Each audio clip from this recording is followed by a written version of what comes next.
மயிலாடுதுறை மாயூரநாதர் ஆலயம் சிவன் சன்னதி பிரகாரத்தில் வடக்கு நோக்கி சனீஸ்வரர் எழுந்தருளி அருள்பாலிக்கிறார். வடக்கு நோக்கியுள்ள சனீஸ்வரனை வணங்கினார் வாழ்வில் செல்வமும் அதிர்ஷ்டமும் பொங்கும். சனீஸ்வரனின் பார்வை நேர்மறையான சக்திகளை அளித்து தொழில் மற்றும் ஆயுளை விரித்து செய்யும். அஷ்டம சனி மற்றும் அர்த்தாஷ்டம சனி காலங்களில் ஏற்படும் இன்னல்களை குறைத்து காப்பவராக விளங்கும் சனீஸ்வரனின் சனிப்பெயர்ச்சி விழா நடைபெற்றது.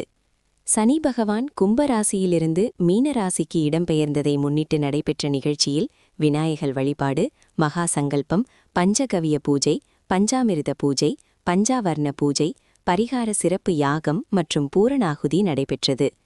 தொடர்ந்து சிறப்பு பரிகார பாலபிஷேகம் மற்றும் கலசாபிஷேகம் நடைபெற்று காலை 8:24 மணிக்கு மகா தீபாராதனை நடைபெற்றது. ஏராளமான பக்தர்கள் அர்ச்சனை செய்து வழிபாடு நடத்தினர். செய்திகளை உடனுக்குடன் தெரிந்து கொள்ள லைக் பண்ணுங்க, ஷேர் பண்ணுங்க, சப்ஸ்கிரைப் பண்ணுங்க, மறக்காம கமெண்ட் பண்ணுங்க.